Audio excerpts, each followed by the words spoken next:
அனைவருக்கும் வணக்கம். கர்நாடகா மேகதாது அணை கட்டும் திட்டத்தை பத்தி தான் இன்னைக்கு நம்ம பேச போறோம்.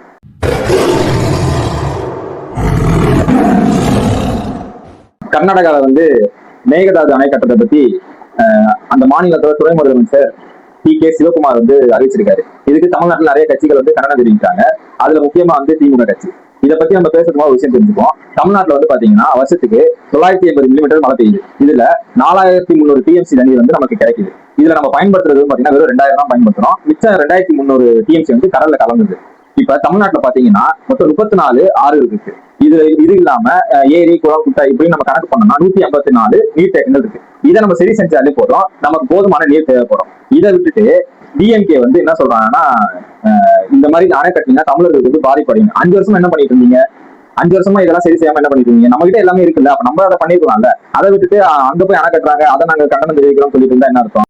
மேகதாது அணை கட்டுறத 100 விஜய் வந்தாலும் தடுக்க முடியாது அப்படின்ட்டு கர்நாடக அரசு சொல்லியிருக்கு. கே சிவகுமார் என்ன சொல்லியிருக்காருன்னா, இந்த மேகதாது அணை கட்டுறதுதான், இந்த யார் வந்தாலும் தடுக்க முடியாது, ஏன் 1000 விஜய் வந்தாலும் தடுக்க முடியாதுன்னு சொல்றாரு. இதை நாங்க தடுக்கணும்னு நினைச்சோம்னு வச்சுங்களேன், இங்க 19 லட்சம் பிரபாகரமும் வீரப்பனும் இருக்காங்க. நன்றி, வணக்கம்.